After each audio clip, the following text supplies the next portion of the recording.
ইহলীলা সম্বোধন কৰিলে গণশিল্পী সূৰ্য দাসে। মৰিগাঁও অসামৰিক চিকিৎসালয়ত তেখেতৰ শেষ নিশ্বাস ত্যাগ হয়। গতিকে মই দেখুৱাই আছোঁ ND24 দৰ্শকসকলে, এয়া হৈছে মৰিগাঁও অসামৰিক চিকিৎসালয় আৰু অসামৰিক চিকিৎসালয়ত তেখেতৰ মৃত্যু ঘটিছে। আৰু এইখন বাহনতে খন্তেক সময়ৰ পিছত লৈ যোৱা যাব তেখেতৰ গুৱাহাটীৰ যি বাসগৃহলৈকে। কাৰণ মৰিগাঁৱত প্ৰশাসনক এডোখৰ মাটি প্ৰদান কৰিছিলে, যিডোখৰ মাটিত তেখেতৰ সপোনৰ প্ৰজেক্ট, সপোনৰ ঘৰখন সজাৰ যি পৰিকল্পনা আছিলে, কিন্তু সেই পৰিকল্পনা তেখেতৰ সপোন আধৰুৱা হৈ ৰ'ল। তাতেই তেখেতে এটা মিউজিয়াম বনোৱাৰ যি পৰিকল্পনা আছিলে, সেই পৰিকল্পনা আধৰুৱা হৈ ৰ'ল। আৰু সেই পৰিকল্পনাটো সফল ৰূপ দিবৰ বাবে তেখেত মৰিগাঁৱত বাহৰ পাতি আছিলে। আৰু আজি পুৱতি নিশা বাথৰুমত তেখেত আঘাতপ্ৰাপ্ত হৈ মৃত্যুমুখত পৰিছে। গতিকে তাৰপিছতে মৰিগাঁও অসামৰিক চিকিৎসালয়ত ভৰ্তি কৰা গৈছিল, যদিও তেখেতক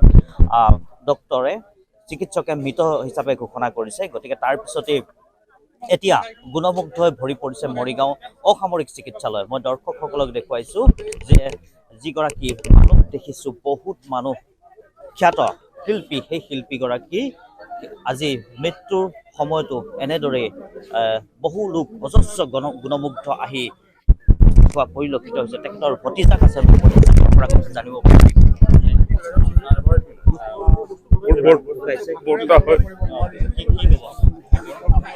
ক'বলৈ কোনো ভাষাই নাই, ভাবাই নাছিলো বৰ্তাই যে আমাক এনেকে এৰি থৈ যাব বুলি। দেউতাতকৈ বেছি মৰম কৰা আছিলে।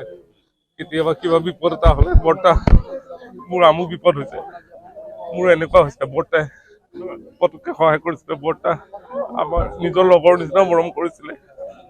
বৰ্তা মানে কোনো ভাষাই নাই, বৰ্তা কিবা কম যে আৰু মানে আমাৰ এটা জেনেৰেশ্যন চেঞ্জ হৈ গ'ল।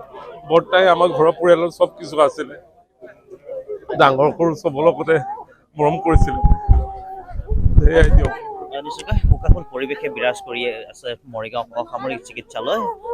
যথেষ্ট গুণমুগ্ধ আহিছে, গুণমুগ্ধ আহি তেখেতক শেষ শ্ৰদ্ধাঞ্জলি জ্ঞাপন কৰা পৰিলক্ষিত হৈছে। মই দৰ্শকসকলক দেখুৱাইছোঁ, এয়া হৈছে তেখেতৰ কন্যা। গতিকে শোকাকুল পৰিৱেশে বিৰাজ কৰা পৰিলক্ষিত হৈছে মৰিগাঁও অসামৰিক চিকিৎসালয়। গতিকে মই দেখুৱাইছোঁ দৰ্শকসকলক এগৰাকী মৰিগাঁৱৰ হিচাপে কি ক'ব, আপুনিও তেখেতক লগ পাইছে। মই সদৌ ছাত্ৰ সন্থাত থকা গোটেই সময়খিনিত তেখেতৰ লগত অতি ভাল সম্পৰ্ক আছিল। আৰু মৰিগাঁও জিলাত যিকোনো অনুষ্ঠান প্ৰতিষ্ঠানত, বিহুৱেই হওক বা ছাত্ৰ সন্থাৰ কাৰ্যসূচীত তেখেত সদায় আছিলে। আৰু তেখেত সঁচা অৰ্থত ক'ব গ'লে অসমীয়া মানুহৰ হৃদয়ত থকা এজন শিল্পী আছিল ডক্টৰ ভূপেন হাজৰিকাৰ পিছতেই। যিয়েই নহওক, আৰু মই এতিয়া অসম গণ পৰিষদ দলৰ এগৰাকী কেন্দ্ৰীয় সমিতিৰ সম্পাদক। আৰু তেখেতে অসম গণ পৰিষদ দলটো জন্ম হোৱাৰ সময়তো তেখেতে এটা গান গাইছিলে যে অসম গণ পৰিষদ তোমাক চিৰ নমস্কাৰ। সেই যিটো গান গাইছিলে, সেইখিনি সময়ত অসমীয়া জনতাক অসম গণ পৰিষদ দলৰ পক্ষতো লৈ আহিছিলে। গতিকে এই মহান শিল্পীজনৰ আজি এই মুহূৰ্তটো অসম গণ পৰিষদ দলৰ প্ৰতিটো পৰিয়ালৰ কাৰণে এটা দুখৰ খবৰ আৰু এটা বেদনাৰ দিন বুলি আমি ভাবিছোঁ। সমগ্ৰ অসমবাসী ৰাইজৰ বাবে এটা দুখৰ খবৰ যে বছৰটো শেষৰ সময়ত এটা অত্যন্ত বেয়া খবৰ মৰিগাঁওবাসীৰ লগতে সমগ্ৰ অসমবাসী ৰাইজৰ বাবে। গতিকে বছৰটো শেষৰ সময়, গতিকে আপুনি তেখেতৰ অৰ্ধাংগিনী, গতিকে যথেষ্ট আপুনিও আৱেগিক হৈ আছে।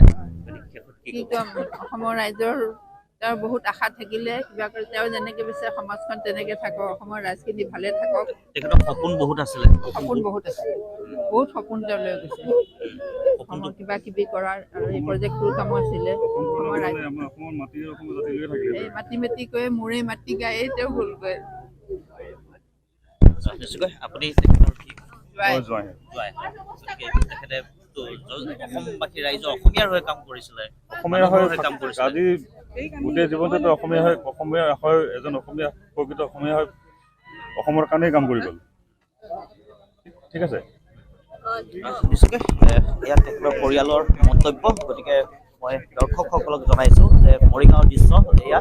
গতিকে মানুহ দেখিছোঁ আজি, বহুত মানুহ, সঁচাকৈ আজি বহুত মানুহ তেখেতৰ অন্তিম যাত্ৰাত এয়া তেখেতক শেষ শ্ৰদ্ধাঞ্জলি জনাই আছে মৰিগাঁও ৰাইজে। গতিকে মই দৰ্শকসকলক দেখুৱাই আছোঁ এয়া মৰিগাঁৱৰ দৃশ্য। মৰিগাঁও অসামৰিক চিকিৎসালয়ত তেখেতক পৰা গুৱাহাটীৰ অভিমুখে যাত্ৰা কৰিছে। গুৱাহাটীৰ যি তেখেতৰ বাসগৃহ, সেই বাসগৃহত তেখেতক লৈ যোৱা যাব। তাৰপিছতে পৰৱৰ্তী যি তেখেতক শেষ শ্ৰদ্ধাঞ্জলি জ্ঞাপন কৰে সেয়া পৰৱৰ্তী সময়ত গম পোৱা যাব। কিন্তু বৰ্তমান এতিয়া তেখেতক লৈ যোৱা যাব গুৱাহাটীলৈকে, তাৰ বাবে সাজু কৰা পৰিলক্ষিত হৈছে। মই দৰ্শকসকলক দেখুৱাইছোঁ যে এয়া হৈছে তেখেতৰ পৰিবাৰ, গতিকে পৰিবাৰ যথেষ্ট আৱেগিক হৈ আছে।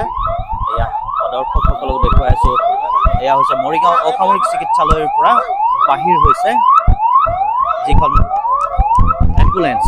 এম্বুলেঞ্চত লৈ যোৱা গৈছে গণশিল্পীগৰাকীক। গতিকে মই দৰ্শকসকলক দেখুৱাইছোঁ এয়া হৈছে মৰিগাঁৱৰ পৰিৱেশ, যথেষ্ট শোকাকুল পৰিৱেশ।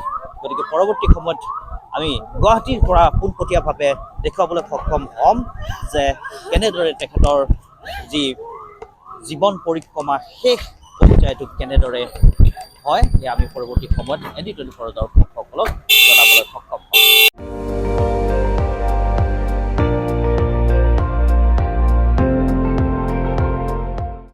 আপুনি চাই আছে ND24, সৰ্বশ্ৰেষ্ঠ নহয় সৰ্বোত্তমৰ দৌৰত।